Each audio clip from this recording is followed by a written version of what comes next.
भक्तों, ओम नमः शिवाय, श्री शिवाय नमस्तुभ्यम, जय श्री महाकाल। जी हाँ भक्तों, क्या आपके भी घर में कोई ऐसा व्यक्ति है जिसका विवाह नहीं हो पा रहा?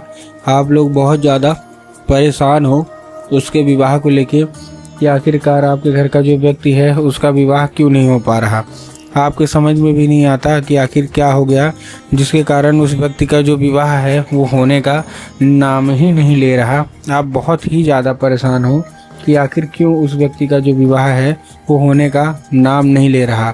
हर एक चीज़ सही चल रही होती है, हर एक चीज़ ठीक चल रही होती है, लेकिन फिर भी जब आपका वो जो बच्चा है, चाहे वो लड़का है चाहे लड़की, तो जब भी विवाह की बात आती है तो कुछ न कुछ रह ही जाता है और विवाह होने से मतलब मना हो जाता है, विवाह नहीं हो पाता है।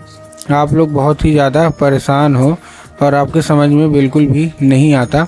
तो अब आपको देखिए समझ में आने की मतलब आपको परेशान होने की बिल्कुल भी आवश्यकता नहीं है, क्योंकि आज जो मैं आपको उपाय बताने वाला हूँ, अगर आपने उसको ध्यान से सुन के और अच्छे तरीके से कर लिया तो अवश्य रूप से सारी इच्छा, सारी मनोकामना जो है वो पूरी होगी ही होगी और आपका जो बच्चा है वो पढ़ाई की ओर जो है ना वो आकर्षित होगा ही होगा। ठीक है ना।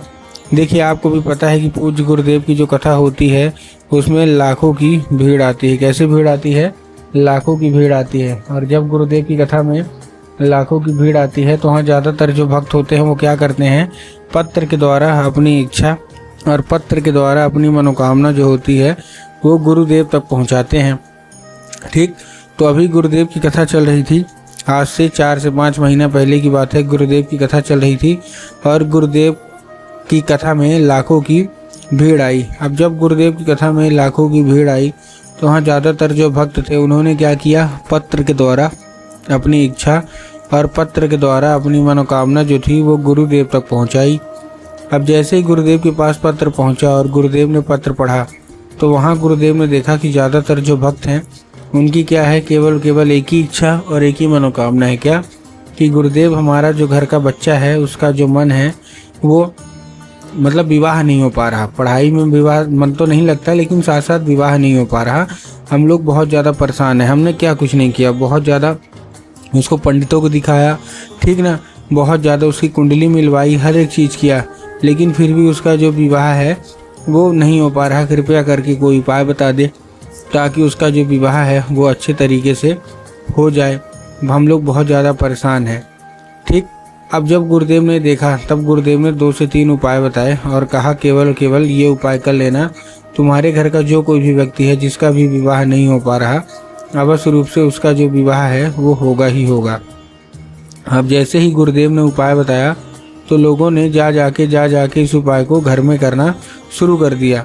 अब जैसे ही लोगों ने जा के इस उपाय को घर में करना शुरू कर दिया, वही लोग गुरुदेव की कथा में मात्र 1 से 1.5 महीने के बाद वापस आए।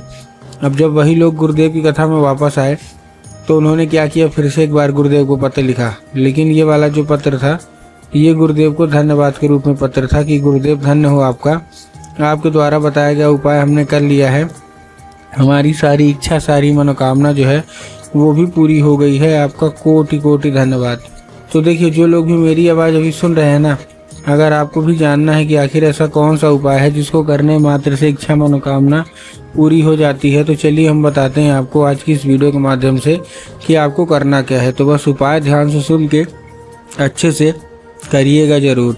ठीक, लेकिन उसके पहले चैनल पे अगर पहली बार आए हैं और आवाज़ मेरी पहली बार सुन रहे हैं तो वीडियो को लाइक करके चैनल को सब्सक्राइब भी कर लें, ताकि रोज़ नए नए उपाय सबसे पहले मैं आपको प्राप्त करा सकूं। तो देखिए, जो हमारा सबसे पहला उपाय है, इस उपाय में आपको करना क्या है। जो हमारा सबसे पहला उपाय है, इस उपाय में सबसे पहले आपको लेना क्या है, 3 काली मिर्च और साथ में आपको लेना है 1 धतूरा। तो ठीक, 3 काली मिर्च ले लिए, साथ में 1 धतूरा ले लिए। अब धतूरा लेने के बाद आपको करना क्या है, जैसे आपने धतूरा लिया, धतूरा लेने के बाद आपको केवल और केवल एक काम करना है, अपने बच्चे के हाथ में देना है और भेज देना उसको कहाँ, सीधा शिव मंदिर। अब जैसे ही आपका बच्चा शिव मंदिर पहुँचेगा, शिव मंदिर पहुँचने के बाद उसको बोलिएगा कि दक्षिण दिशा में खड़ा हो जाए और उत्तर की ओर अपना क्या कर ले, चेहरा कर ले। अब देखिए, दक्षिण और उत्तर में ना बहुत सारे लोग कंफ्यूज होते हैं कि दक्षिण क्या है, उत्तर क्या है, हमको थोड़ा साफ साफ बताओ। तब गुरुदेव ने साफ साफ बताया है कि आप जिस भी शिव मंदिर जा रहे हैं उस शिव मंदिर का जिधर साइड जलाधारी होगा आपको अपना चेहरा उधर साइड करके खड़े हो जाना है। ठीक, खड़े हो गए। खड़े होने के बाद आपको करना क्या है, एक नाम लेके, कौन सा, महादेव का बहुत ही सुंदर सा नाम है, श्रम्भेश्वर महादेव। तो आपको करना क्या है, आपको श्रम्भेश्वर महादेव का नाम लेके और उन्हीं का स्मरण करके आपको चुपचाप क्या कर देना है, अर्पित कर देना है बस। पूज्य गुरुदेव कहते हैं कि अगर ऐसा कर लिए, ठीक, तो अवश्य रूप से आपके घर का जो कोई भी व्यक्ति है उसका विवाह होगा ही होगा। ये था हमारा पहला उपाय। अब हम चलते हैं अपने दूसरे उपाय की ओर।